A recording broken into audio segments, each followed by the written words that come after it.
Hello, everybody. Welcome to 3 Point Perspective, the podcast about illustration, how to do it, how to make a living at it, and how to make an impact in the world with your art. I'm Jake Parker. I'm Lee White. And Will Terry's not here. And if he was here, he would say, he'd fumble over his line, something about us working in children's publishing and not doing the math, saying we have 100 books that we've done or so. I don't know. Anyways. And then I would come in and say, we sometimes interview people, which is what we're doing today. We got a fantastic illustrator in the studio. Jake, you want to talk a little bit about that? Yeah, it's Benji Davies. And this is an artist I've been following for maybe the last 6 or 7 years. And I was just made aware of him like online. I was looking at children's books, just trying to like get myself familiarized with like what's going on and what people are doing. And I came across The Storm Whale, which was his sort of it's 10 years old I believe this year, and it was sort of his breakout success book, and he's done a series of these Storm Whales books since then. But I was just taken by his style. Like, this was a guy who really looked like he had an established understanding of how he illustrates the kind of tone and story that he wants to make.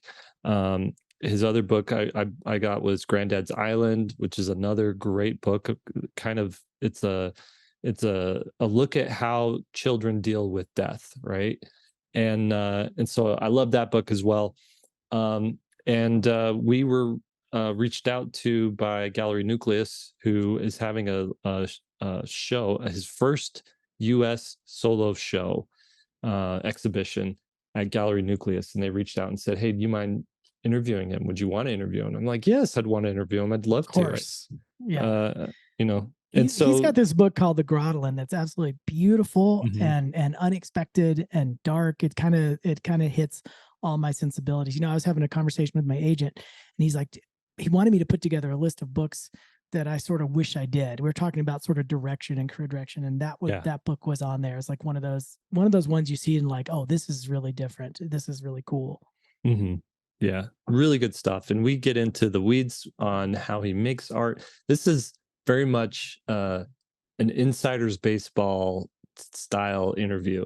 Is just 3 illustration lovers and professionals getting into it and talking about how you work, what influenced you, what you make, and so we talk about storytelling a little bit more in this one. It's a little bit different kind of interview than we've done in the past, where it's like, oh, where'd you come from? What school did you go to? And then oh, I met this person. I did this book. It's sort of like a chronologically ordered series of events. This is more like, how do you do the thing that you do, and what's your process behind it and how it evolves. And so we go kind of deep into into how he builds worlds and how he's made this career as an author illustrator. It's I think a good one. And stay to the end to hear Lee and Jake's existential crisis discussion after talking to Benji.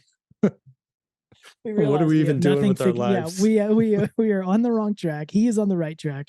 We've messed up considerably with our lives. So and how we consider this being our last episode without even Will here to like pipe in. Yeah, Will, it's two versus one kind of decision. So all right, let's get into the interview. Okay, so where do we find you right now? Where are you at? So I'm staying in LA at the moment. So I'm in a hotel room. Okay.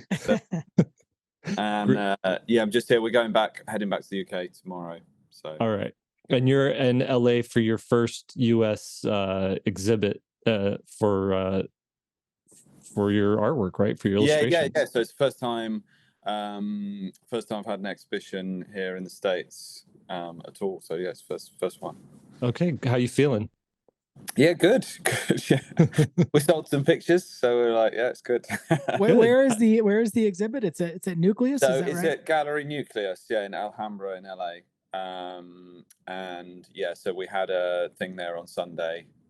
Gave a talk about the work and about how it sort of came about, because I've been writing and illustrating picture books for like 10 years now. So Ben, who owns the gallery, when he asked me to come out if I'd like to have a show, I was like, yeah, I thought, oh, this would be great. Yeah, I mean, I'd sort of like, because I knew of the gallery before, because I'd had one piece of work in a bigger exhibition. So I haven't. So that's to point out. Yes, the first time I've had a solo show here rather than like.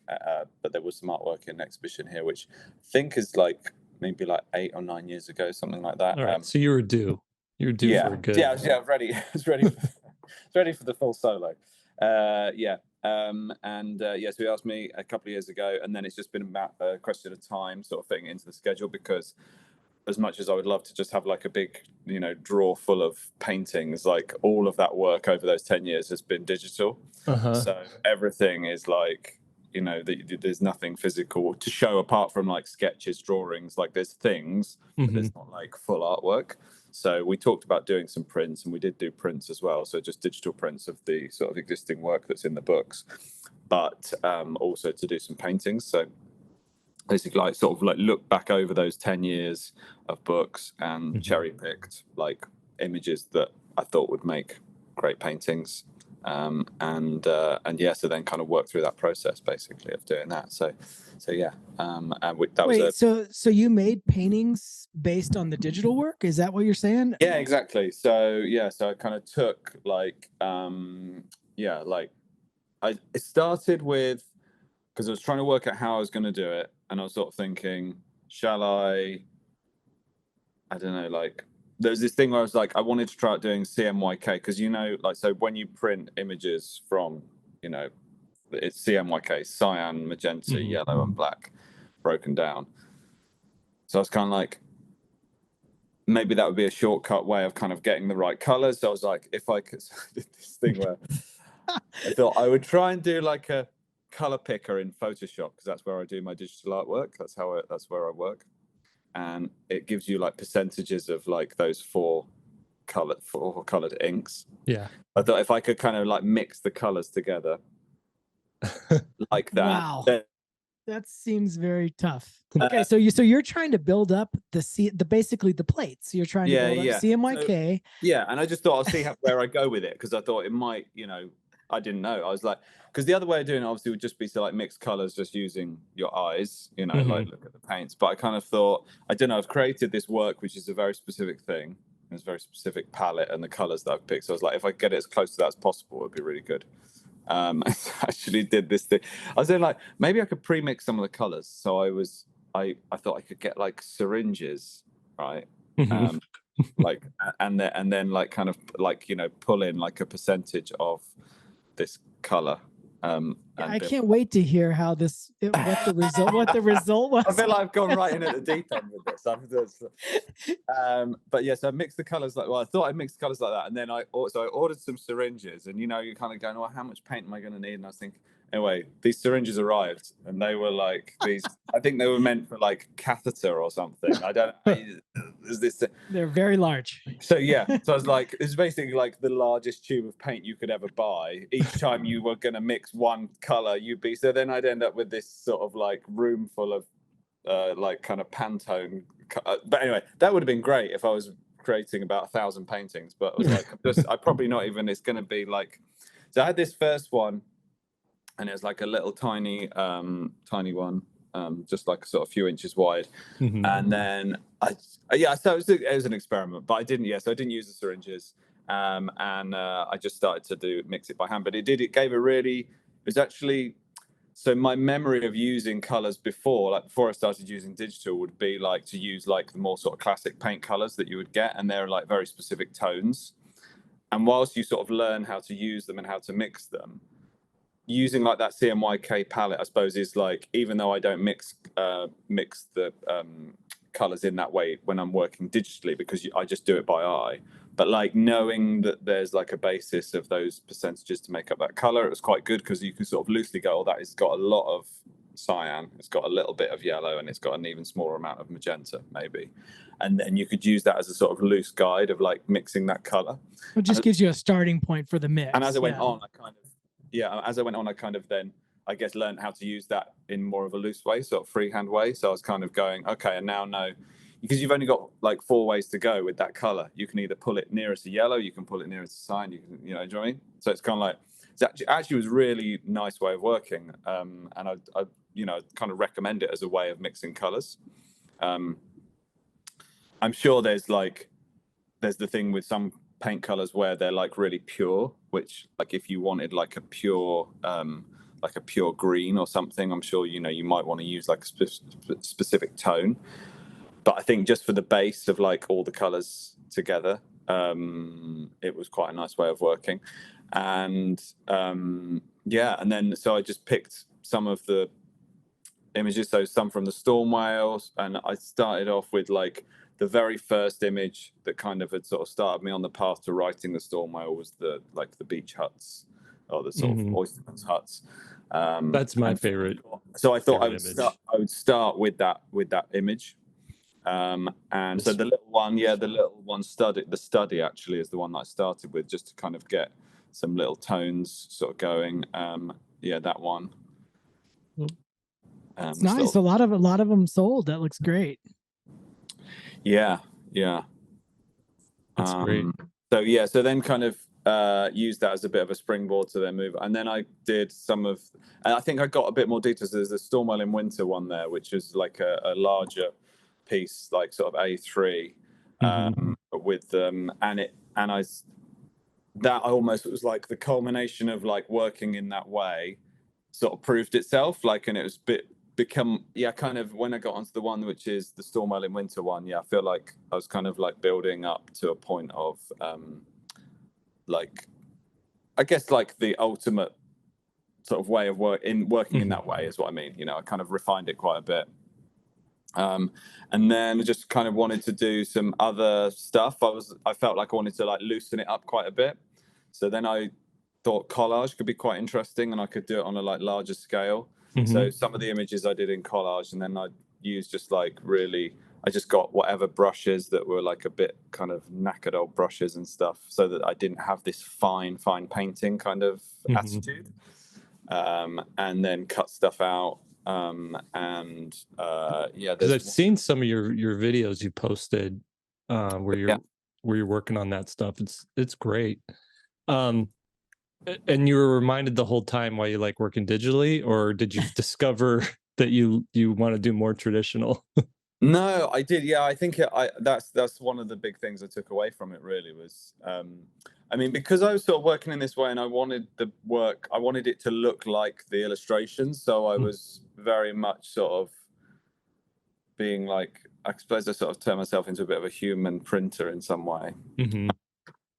But I think just being back in touch with paint and sort of physical materials, like even just that, it's like really nice to sit and work. I think just like when you hear like the brush on the paper and like the kind of little noise, like you working, something really meditative about it, and really like that sort of being in the flow. Everybody really wants to, in creative areas, they want to be in their flow, and they want to like be able to work and be in that sort of zone. And I think when you're working on a computer, you're so sort of connected to everything. You've got all your social media things, emails, and just the entire universe of the internet, sort of available to you through this rectangular portal in front of you.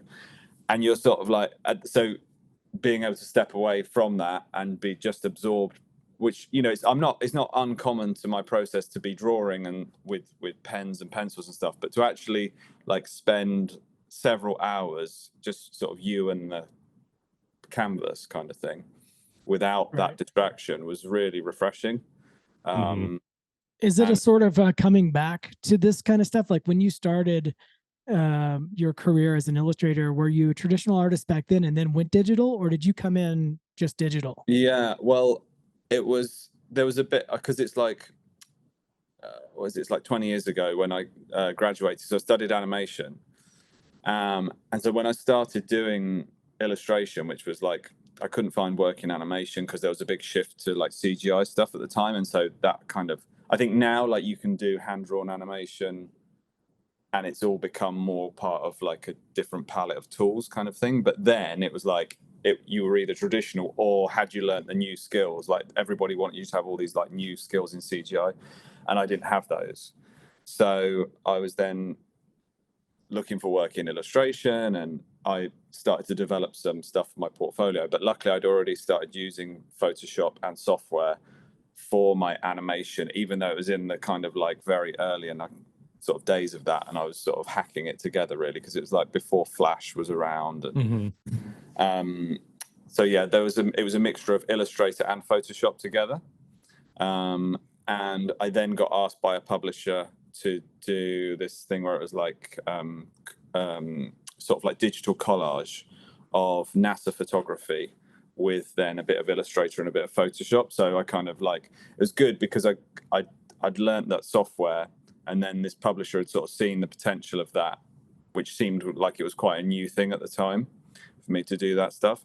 And then I just carried on sort of developing and working in that way, like over several years, until sort of the point where, yeah, the storm whale like was in its sort of early stages. So, and then I worked that way, and then as I say, then I worked that way for like, worked that way for sort of 10 years. So I'll sometimes bring in a bit of texture, or I'll paint something or do some silhouettes like with ink, scan them in and bring them in as a way of like, in Grandad's Island, there's sort of like all the jungle trees and that kind of stuff. I remember I did those in black ink, like as silhouettes, and then brought them in and then layered them up. But the collage, when I started doing the collage for this exhibition, it quite sort of mimicked the sort of Photoshop, the way of working, because it's all quite layered and I could kind of move things around. And yeah. So I've seen some animation, like book trailers, like for Tad, there's an animation, and for the Grotland. Yeah. Did I pronounce that right? Yes. Yeah. Okay. The Grotland. Is that you animating? That's your work, or are you farming that out? No. So on those ones, so a couple of different things. So the Grotland, that felt like that was the sort of ultimate book trailer that I have made on. So there's a company called Moth, a UK-based, London-based small animation studio, and they made that trailer. So I kind of worked with them a little bit, and they were really talented people, and they just took that. Did the publisher set that up, or did you contact them? So I did. I knew them a little bit already. I knew some of the people there, some of the directors there. So yeah, that kind of came out of a conversation. But that was a big one. It was like, I know that the publisher put quite a bit of money into sort of creating that, and like the animation company themselves, it was like a bit like when you do a sort of portfolio piece. It was like, it was quite a lot of love and attention went into that. For those of you guys who are listening, we're showing some of this stuff on, if you're watching on YouTube, you can see some of the stuff that we're showing of his work and these animations and stuff. So if you're listening, just go check that out. A lot of visuals here, and the animations are gorgeous combined with your illustrations. Really it's pretty. So perfect. I want to see a series, a animated series or something in this style, animation. or a full animated short or something. Like, you really are on. Yes. So if you click on there's actually one there, which is the storm whale, which went into development as an animated on film. Your website. So actually on Instagram there was a clip of it, I think. If you somewhere down there, it's like the whale's head, you can sort of see. So down you were on it here. So there, the whale's head with noise stroking. Yeah, that one. Look at this. Wow. Yeah, we're watching it. Really, it's been in development, but hasn't been like greenlit. But it's the sort of we're looking for new ways to produce it at the moment. That's cool. Incredible. Is that what is next for you in terms of what you're working on, or are you doing other books right now? Well, that's sort of on. That's like in the background. I'm also I'm developing some other stuff. I've had a couple of things optioned. So yeah, there's some bits and pieces going on, which of course I can't tell you anything about. It's in the background. But yeah, like I'd love to see like some of the work go back into animation, because that's where I came from originally. And so some of the trailer stuff like that you've seen there, it's made by other people, and then there's others where I've like directed and got an animator to work with me to make the pieces. But yeah, I guess ultimately I'm always like working on a new book, and I really love doing that part of it. I really love, I get to do like the full, I'm writing it, I'm illustrating, get to design the characters. And it's sort of, for me, that is more of a fully sort of rounded process, which then to bring it back to animation, to get other people involved, get production companies involved and stuff would be a great thing to do. I'd love to see something, longer than a trailer, would be good, because that's what my first thing was. That's what I studied, animation, and that's sort of one of my first loves, really. Well, Jake and I, it's a perfect segue, because Jake and I were talking before you got on about sort of your career trajectory and kind of some of the stuff we wanted to know. You're one of the first people that we've talked to working in the UK or working in Europe, and Right. and so we wanted to kind of hear how you went about coming from animation. How did you branch into books, and what does that look like? Are you working for US publishers, or is it just publishers over there, or kind of how did it all sort of evolve? Yeah, so I well, as I say, studied animation, and then when I came out of uni, then I was like looking for illustration work as well, and I ended up really doing both things. So I was like working in commercials and music videos and that kind of thing. That was like directing, and then I was doing a bit of book illustration for other authors for quite a few years, and then I guess when I wrote the Stormware, when that all sort of started to come together, then I just decided that was more what I wanted to do, because it was doing all those things that I've described, which is like all the kind of all the jobs within that process, and you're getting to create. You're more wholly like the creator of the work when you're doing that, and so that then became my focus. And so once the publishers you were working with at that point, when you were working for other authors, were they in Europe, or where were they, or were they US? Yeah, no, they were always UK based. And then I've done a couple of books over here. I did one for Candlewick, and I've got a few over the years. But then once I started focusing on my own stuff, then that's really become more of what I now do. Like, that's why try and just do that, really. And do you have an agent that push it, like you write something and I your do, agent yeah. So I've got so in the UK, well, they're actually in the States as well, but they're called the Bright Agency. So they look after all of my work in that respect. But I guess I'm quite fortunate now that I have publishers who I work with, and then I write a new one, and then we publish it, and it kind of rolls along like that. So it's less looking for places, it's not right. like So you've got some publishers that are sort of waiting for it. Like when you have one, you're like, okay, here you go, and then they're sort of the first look at this work, and then exactly. Okay. Yeah. Or I'll have like a book deal, so there'll be like maybe sort of two or three books in front. So I'll be and then I'll create that work. So and some of that I've had like publishers or HarperCollins, who I do some books for, then they have their publishing house here as well, so then they publish it here as well as in the UK, and there's been a bit of a mix. I think there's a few that maybe you can only get on import here in the States. I tried to get a copy of Tad when it came out, and I couldn't Right. I couldn't get a copy. Okay. Bookstores couldn't get it, or Right. Amazon wasn't But selling it. It's out here now, so so now I can, but yeah. I wanted it new. Yeah.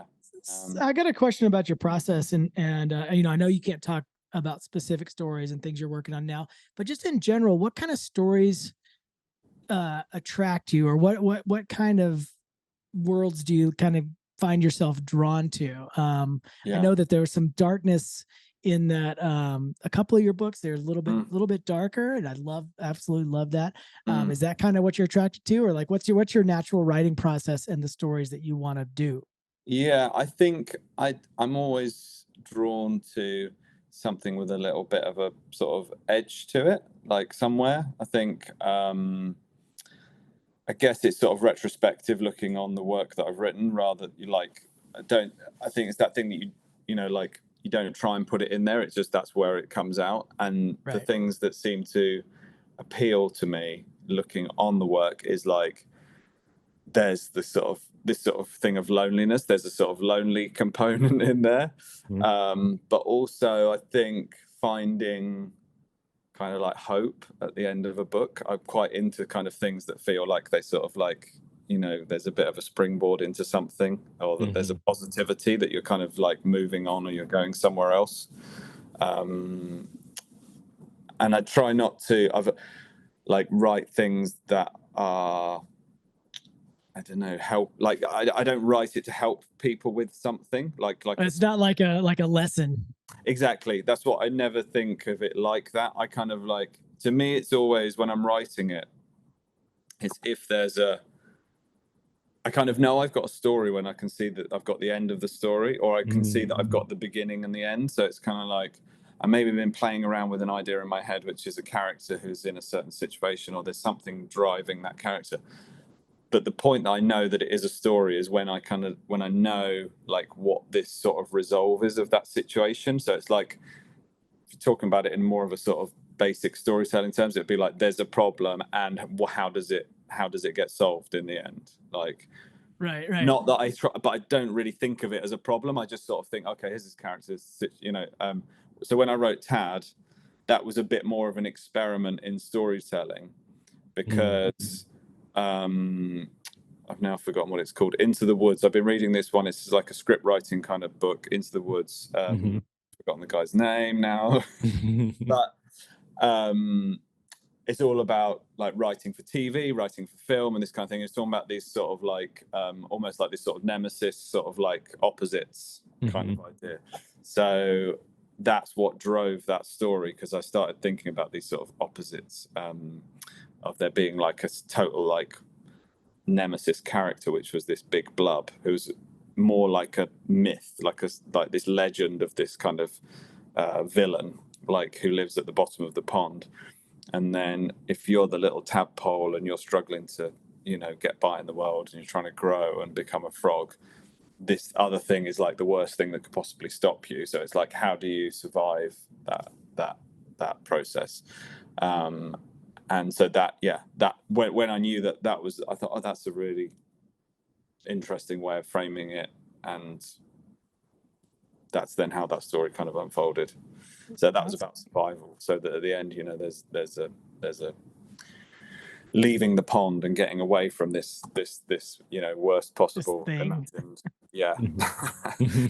Looking at your books now, I mean, of course, we all have. Jake's done a bunch of books, and I've done a bunch of books, and you know, we love our books like our children, right? But is there one that where you feel like you really nailed it? Like you go back and say, like, that's my favorite one. Looking back through your, you know, all the books that you've done, is there a book or two that you're the most proud of, or they kind of stand out even among the, you know, all of them, that you feel like is the most you, or the most successful, not in terms commercially, but just doing what you set out to do? Yeah. It's a good question. I mean, I think like that to a degree, like they've all got their own thing that I'm happy with them, like, you know, but you know, the earlier ones. So the Storm Whale is particularly close to me because it's one of those, and it's a thing where actually the character, whilst I wasn't aware of it at the time, I think it's the most like most synchronized with my sort of inner child, like, or me as a child. There's, you know, it's very much sometimes people sort of say, oh, you know, that book, that story is nothing about me, or it's not about the thing, and I'm like, I don't know how anybody can write anything that doesn't have any like synchronicity with their right. You gotta have because they've written it. Like, to me, that seems like a kind of really strange denial to sort of say, oh no, it's nothing, it's not about me. I'm like, well, it must be. You've written, like, right. It's your perspective, if nothing else. It's got to have your perspective in it, you know. So but for me, that was like, I was so like, I don't know, I just did, there was no consideration that it was about me when I was writing it. But then I was like, okay, so yeah, when you look back at it and you kind of start to dissect it, you think, oh yeah, this has got quite a lot of resonance, not literal, Right. but just sort of, you know, in a kind of metaphorical sense. Mm-hmm. And then Grandad's Island is the one that's more obviously personal, because it's related to my own relationship with my granddad. So whilst the characters don't look like those characters, and the situations and the setting and everything has got nothing to do with me and my granddad, like certainly I, you know, reached into the idea of you know, a relationship with my own grandparents, to you know, see how I felt about that story. So those two definitely. But you know, yeah, equally, like there's, yeah, and a lot of the ones that I've done have been kind of sequels, if you like. So that's taking those characters that I set up in the Storm Whale and then carried on the Storm Whale in Winter, and then Noise Grandma I introduced for Grandma Bird, and then this year I've got a fourth one coming out, which explores a bit more the relationship between Noy and his grandma and his grandma's past. And so that was quite, you know, there was quite a lot of there just always seems to be more material in there that I can explore, and I find like they live in my head, the characters, somehow, you know, like this sort of, you go back to them and you think of little vignettes and moments that they're, whatever they're doing, you know, and sometimes that then leads to a new story.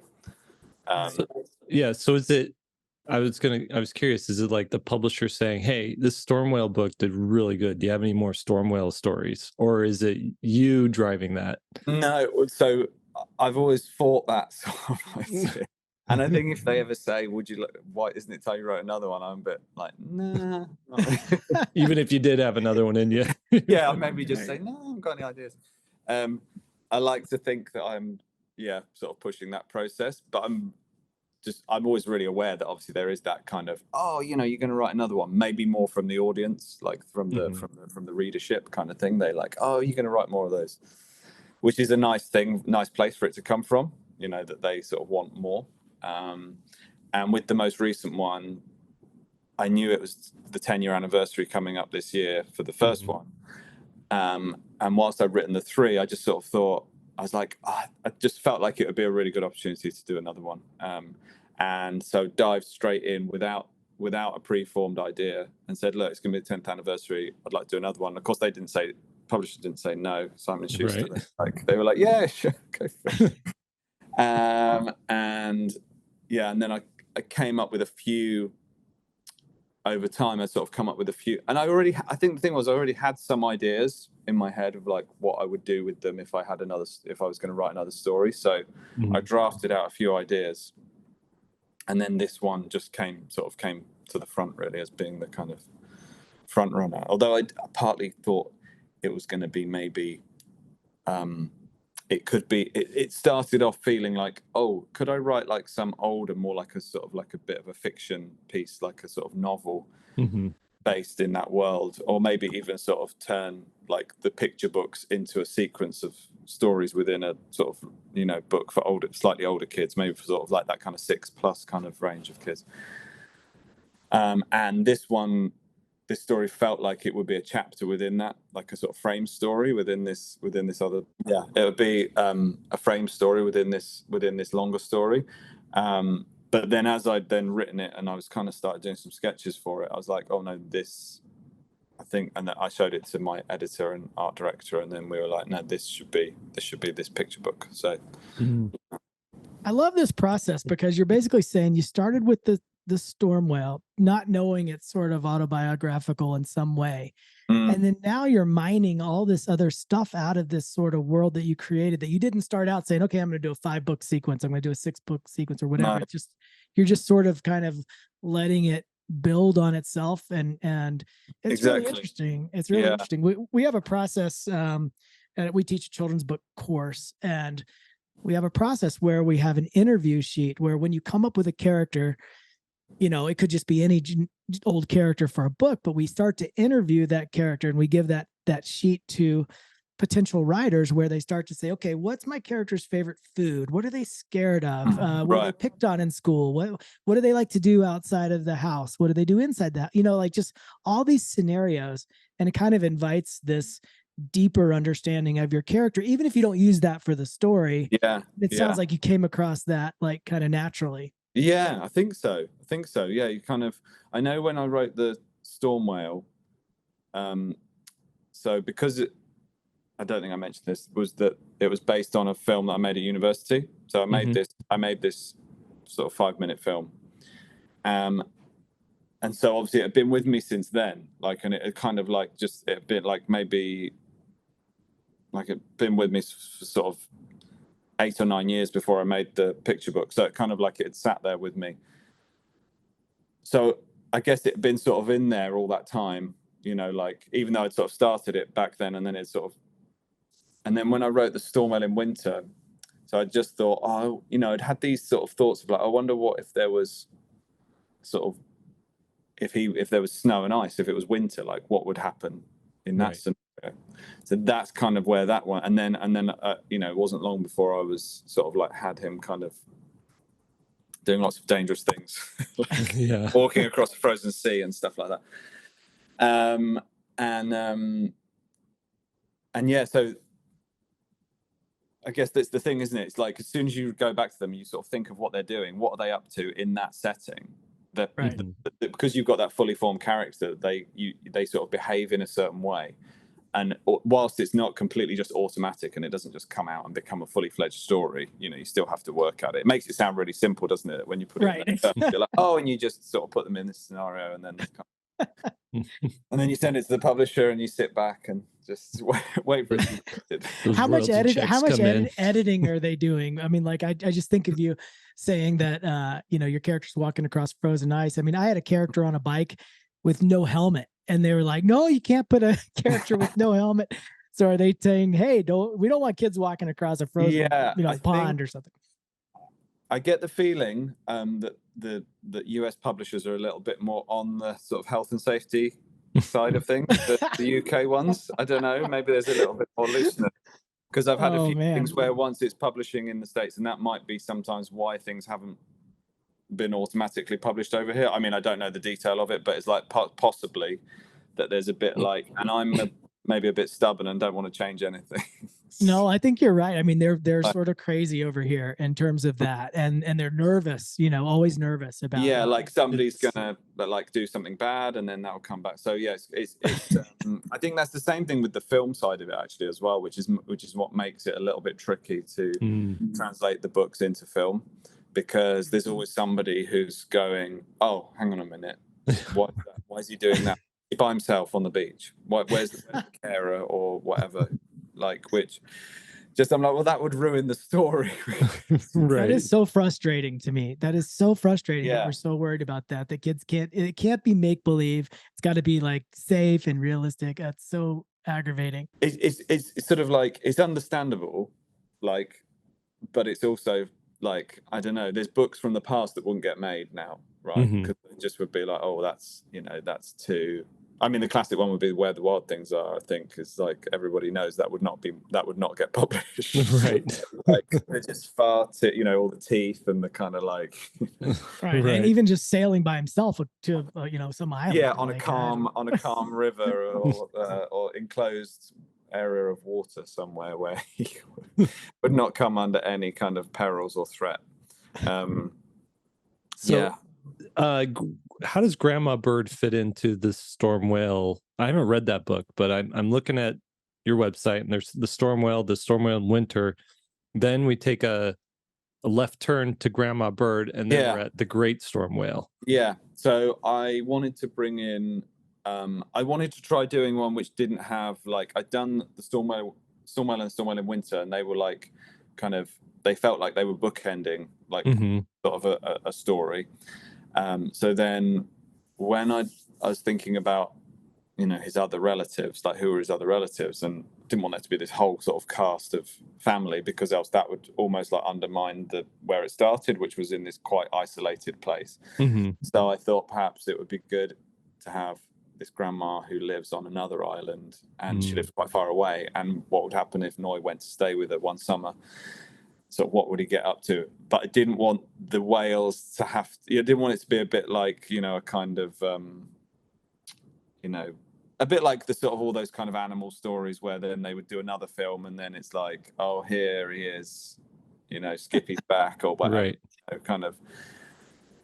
Because you could do that and it would be a bit like, oh, but then then it becomes about him and the whale again. And I was like, no, this is about Noy. This is about his character. It's about him going to see his grandma. And it's about like forming a relationship with maybe estranged relative, sort of seeing how that unfolds. And there's no whale in this one. There's no whale. There's a cameo of whales. So I was like, I felt like the fans would be hugely disappointed. Right. Well, that's what I was going to ask. Are you getting the emails like, hey man, where's the whales? Where's the whale? Yeah. So I brought the whales in. So there's this kind of cameo, well, a bit more than a cameo but it's not mentioned in the text. So it's like, in the resolution at the end of the book that you see the whales. It's like the kind of happy sort of sunset moment. The whales are back. And then in the new one, the Great Storm Whale. So because it's quite referential to the other stories, like in the sort of rhythm of it, and I wanted it to be about, I wanted it to have whales in it, but it's not like the storm whale being in the story. It's like it's about another whale. I don't want to give too much away. I'm trying to be really right.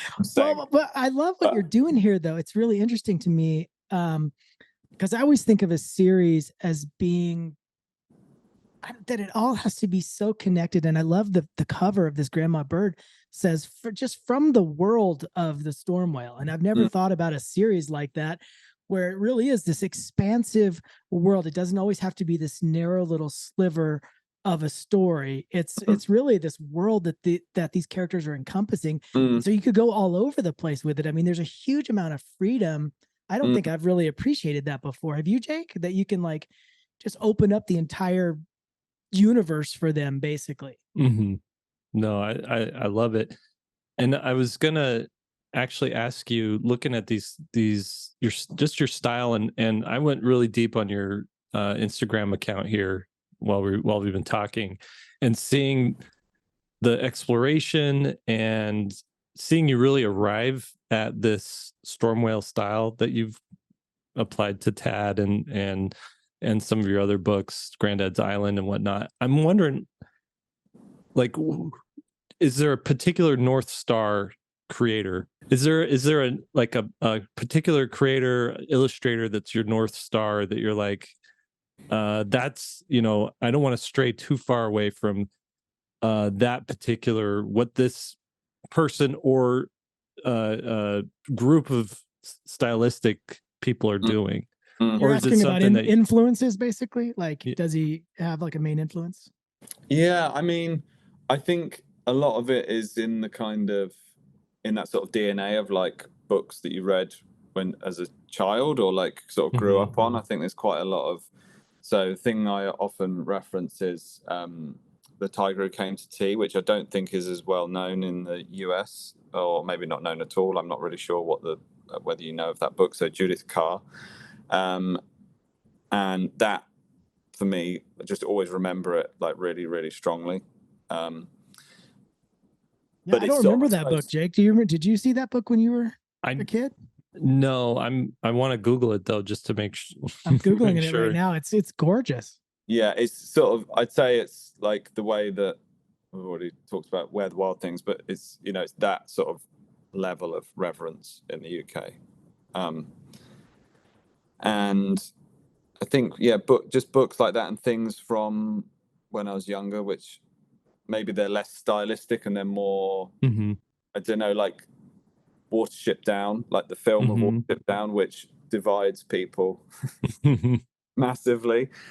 That to me, like, there was just something in that as when I was like, 6, 7 years old, that I just went back to it. I just used to watch it over and over again because I guess there's some sort of melancholy thing in there just the drama of it. And I think because they were like animals, I felt like in that way that children can tend to relate to animals more. For me, it just, I don't know, it just completely was absorbing. And I loved all that sort of stuff. But yeah, I mean, I also try now to like, there's sort of pinpointing sort of stylistically like people working now. I always try not to be looking too much at other illustrators because I want to. Mm-hmm. I think I don't want to be overly influenced by them, because the thing is, you can fall in love with some stuff and then it kind of like it comes through to it. So when I was working earlier on, when I was working in illustration, I loved. I think I got completely obsessed with Marc Boutavant. I was gonna say I don't know if that was an influence or not, but I will say I was doing a portfolio review a couple days ago last week, and there was an artist who is developing their style, and I was like, you need to do some studies of these two guys. And I mentioned you and Mark, right? Oh, Like, right. No way, like, really? yeah, because the thing I love about both your styles, because he has characters down. This particular illustrator had characters down, but environments were non-existent, and if they were there, they were like really second thought. And I said, look at what this guy's doing. Look at how he drew these beach houses, right? And look at Marc Boutavant's like cityscapes that he does, and they're stylistic, but they really have like there's a solidness to them, a realism to them that looks like they were pulled from life experience. And that's what I get out of your stuff. Yeah, great. Well, that's exactly, I suppose that's what I'm trying to do, is you know, pull those little things in, and then I guess, you know, as long as you've got that starting point, then you can take it somewhere else. I think that's what I try and do. So, but yeah, and Mark's work, so it was more in the early days when I was trying to find a way of, and I think because he was someone who was working digitally, he was one of the only people to me who was like actually sort of successfully doing digital illustration, because I don't think he was trying to make it look like it was painted, or that it was, you know, he was just sort of playing on what the digital kind of tool set that he got could do, just in a very specific kind of way. And I loved it, and I loved all the flat colors and all that kind of stuff. So yeah, I think I was probably saying that now, thinking of that same time period, I was quite influenced. There's a so they've got a children's publishing house called Flying Eye now, but they were no brow, and they were just no brow, and they did more like comics and zines and all this kind of stuff in the early days. And that was quite a big influence, I think, on me, sort of in that kind of just that very sort of graphic, like illustrative work, lots of flat colors, and often quite like restricted palettes with like only sort of 2 or 3 tone sort of printing, and they did really interesting stuff with that. So it's sort of trying to find a way of being influenced by that and bringing that into what I was then doing with this sort of character work. And that really, I guess, is where the culmination of that first image, which is the storm whale, the sort of the oysterman's huts. Yeah, you bring a lot more texture and like there's just like an activity to your illustration that, you know, in the line work, and there's a little bit of messiness to it that's also like a controlled messiness to it. It's also really nice. Yeah, I'm wondering what, I guess my next big sort of question is how are you so prolific? Are you just grinding every day, or is it more of like, you know what, I'm just going to try and put something out every year, and I'll get to it, and I'll fit in everything else in my life? And I mean, I don't feel like I am that prolific. So that's quite interesting to hear. I think, I mean, I got to a point where I did 2 books in 1 year, the same year that my daughter was born, 2017, and then that kind of winter, spring, I think maybe in that following year, and sort of like that following spring, summer, I was working on 2 books. I was working on Tad and Grandma Bird at the same time, and it did nearly ruin me. Okay. And so I was like, I'm never going to do 2 books. I'm never going to do not write and illustrate 2 picture books at the same time. So and what I do now is, I think because of times where I've just got too bogged down with work, it's like I separate it all out, and I make sure my aim is always to just work on one thing at a time, and not to be juggling more than one thing, because the thing is just sort of muddies what you're doing and just makes it stressful. So really like one picture book. Like now at the moment, I've sort of slowed it right down. So I'm doing like one author illustrator book every other year. Mhm. And then on the alternate years, it's giving me a bit of breathing space to do something else. So I might work on some fiction illustrations, like black and white illustrations, for another author. And then like in the sort of winter period, so the other books that I do are called Busy Bear. So they're a series of novelty board books published by Nosy Crow in the UK, and then Candlewick, part of Candlewick here. And I do them, and I sort of I have like a sort of schedule where I do them like from like sort of September to like January, and we do like sort of three titles. Oh wow. Yeah, so we do those, and then because there's about 30 of those now. Wow, and then that's amazing. So you've divided up your life sort of to fit these different areas, so you don't feel bored, and you're always creating something new, and you're not just in a rut. And not sort of too. I find it quite stressful just having too many plates. I could learn a thing or two from him.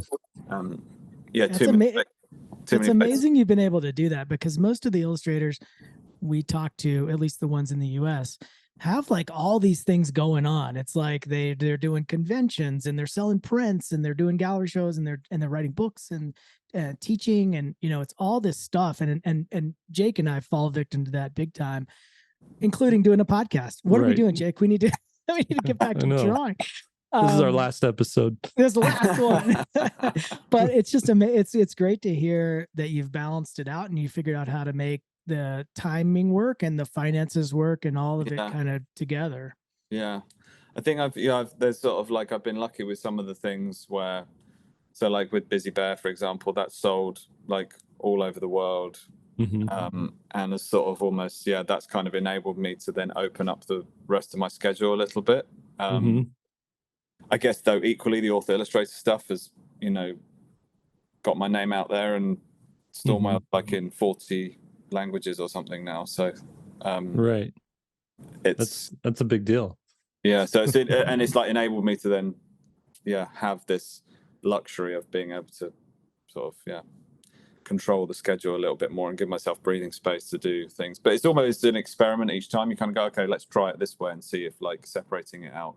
And that's almost where like this year I would have probably done another picture book, but because I was like, no, I'm going to do the show for Nucleus. It needed its own time slot carving out, because I knew that I would, I could have kept offsetting it for years and years. So I was like, let's do it. Let's do it. So you turned off the picture book stuff for now, and said, hey, I'm just going to focus on this show. That's just on this for this year. Yeah. So, well, not for the whole year, but for this sort of season. So I would have started a new one. And then, and then there's other stuff like I want to write some older fiction stuff as well. So I've started that.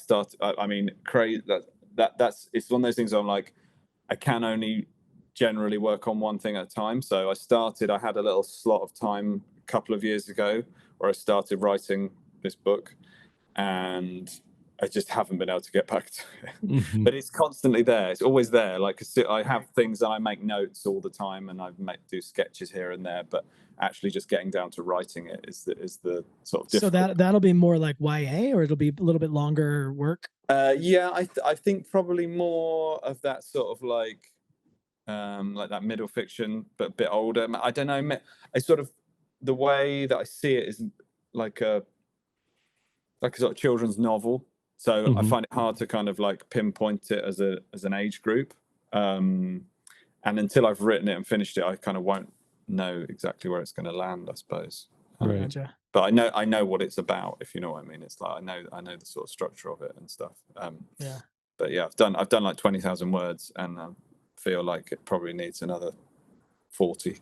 But I can't do that just every 2 years, because else I will probably be retired by the time I finish it. So quick question back to Busy Bear. Is that something where you're just handed, like, we need these illustrations, it's sort of like made in-house and you're like the for hire illustrator? Yes, exactly. Okay. Yeah. So we do a little bit of brainstorming on the sort of topics, because he does so many different things. He's like the sort of the very special intern. He gets to do all the good jobs, like gets to do all the, like, drive the fire engine. He gets to, like, be the sort of all the sort of the fun stuff he gets to do. And the deep sea diver, the spaceman, the race car driver, the pirate ship captain. He's like everything. He's like, and then they bring the sort of concepts to me and sort of work on the layouts and stuff. And do you get royalties from those? That's right. Yeah. Perfect. That's great. Yeah. Cool. Well, we're conscious of your time. You don't get to visit LA every day, so go out and see some fun. Thank you. Yeah. Get some fresh air. And are you going to do a Storm Whale visits Santa Monica Beach? Yeah. That's it. Need to reenact it. That's the next book. That'll be interesting. Yeah, congratulations on your show at Nucleus. Sounds like it went well. Yes, it's going well. Yeah, really good. Really happy with it. Yeah, and it goes until August 20th. Is that how long it is? Okay, so this if you're in the LA area, this episode drops that week. So if you want to get out there, you have a few more days left to check it out. Cool. Nice. Well, thanks for joining us. No, well, thanks for inviting me. All right, we'll see you around. If we're ever in the UK, we'll look you up. Definitely. Come on over. Okay. Cool. Later. Cheers. Bye-bye. All right, what'd you think of that? What a cool guy. Like, he's cool. He's got it figured out. I'm jealous of like you said. Well, I'll save that part for later. But yeah, he's got it figured out, and he's like some of the other people we've interviewed too. Is they just know their process. They know what makes them happy. And I think for you and I, we're just different kind of people. We're very entrepreneurial versus a lot of the people that we interview. They're focused and they're just like, no, man, I'm a book illustrator. We're like, no, I'm going to do this and this and this and this and this. We're going to start an education company. We're going to start a publishing company. We're going to we're going to do a podcast. We're going to. Hey, that said, we have 15 ideas, but we actually implement 3 of them, and then it'll, and they're big. We have a school and we have these big classes that I'm very proud of. But when I hear somebody like that, I'm like, I could be making more books. I know. Same here. I look at the last, Storm Whale came out 10 years ago, right? And he's got 8 books that really look lovingly made, like really, and they look like him. Yeah. And they look like him. That came out since then. Plus he's doing all the Busy Bear books, and he's done some books about the Busy Bear books. It says here on his website, internationally best-selling, over 5 million copies in 25 languages. See, that's what I had a meeting with the publisher and my agent yesterday, and that's what they said they want is these kind of, everything he's doing is what they told me they want. They want a character-driven story that can be run through multiple books, but it's not contrived or overly planned to be a sequence like that. You know what I mean? That's what I'm so amazed about him, is he fleshed out these stories organically and naturally, not just like, hey, we got a success on our hands, so we got it. I mean, that's what the second Finding Nemo movie feels like. It's like, hey, we got a success, we got to make a follow-up, and then it's like, do we really need that follow-up? I don't think so. But I like what he said. There's a couple of things that I think that are pretty amazing, like we talked about evolving a story over time and not necessarily planning this big commercial juggernaut. And then the other thing I noticed, this is sort of a non sequitur, I didn't know whether I should say it when he was up or not, but it's really interesting having a child now and then talking to an author like that, because what he's saying is you have this experience as a child, and it's a combination of where you live, what your life is like as a child. And then also these things that you're seeing that you don't know are important at the time. Mm-hmm. And then later become the basis of your entire career. Like he's basically saying, I loved this work as a child. And I wrote this character based on sort of, not one-to-one, but directly related to my sensibilities as a child, or something that I thought about as a child. And then, having a child now, what am I doing that is going to, it's the accumulation of your childhood that creates you later, and you don't realize what some of these insignificant things, or not insignificant things, but just like arbitrary things, might end up being this driving force that your kid remembers. Or I don't know. It's super interesting to me to see it from both sides. I mean, I don't know how much you mine your childhood, Mm-hmm. but I do a lot. Like my whole sensibility for making stories and making images is like, I was explaining this to my agent the other day, is like, I love the idea of going up into an attic and finding a box that you didn't know was there, and there's a key in the box, and you got to figure out where this key goes. Like Mm-hmm. those kind of stories just drive me. And I think that plays out in the images too. There a little bit of magic, a little bit of mystery. And I just love that, of not knowing, like an adventure getting ready to start, not knowing where it's going to go. Right. And that's how it plays out. That's how my childhood somehow plays out in my adult work. And so I don't know, just a non sequitur, but I just think it's an interesting observation that he's sort of doing. We're all sort of doing that in a way. Yeah. Yeah. I know when I was little, I remember getting, like, all of a sudden this rocket lands in my backyard, and I just hopped on board and flew away to all these different planets. It was so cool. And I was like, I got to tell stories like this. Wait, wait, that was a dream or what? No, I'm just messing That's with what happened. No. I grew up in Mesa, Arizona, which at one point made the news for being the single most boring place in the nation to live. But was it really? Because then if it's super boring, then did you have to come up with So what that's what that was? we And all of a did. sudden spaceships, and now look, you're drawing spaceships and robots. That's No, probably me what you were and my playing. friends, I mean, we got to get, we were lucky in that we were born before video games were like too addictive, right? Right. So yeah, we play video games, but eventually you just get bored of Mario, and you'd have to go do something. And I had a friend too who he had like a computer before everybody else had a computer. He had a video camera before everyone else had a video camera, and we were able to like film stuff and make some videos. And that was a thing that like got us going for a summer. And then the next summer it'd be like, let's make a comic book, and the next summer let's explore, and let's figure out where where all the little weird stuff in the town is. And so yeah, you're really onto something there, where it's like, whether you realize it or not, that stuff plays into it. And I think about my own kids, I'm like, am I providing them enough opportunity for them to, not that it's my response, it's partially my responsibility, but am I setting them up for future success like that, should they want to go into a creative field like that, Right. Or just understanding who they are. I mean, I don't think it necessarily needs to play out in terms of a Right. profession, but just understanding who they are and why they think the way that they do. I am worried about that with how immersive things are now. Like my son is worried about likes. Like he puts out a video, and then he tells me how many likes it's gotten. I just wonder, I don't want to be like the old guy, you kids with your baggy pants, like get off my lawn.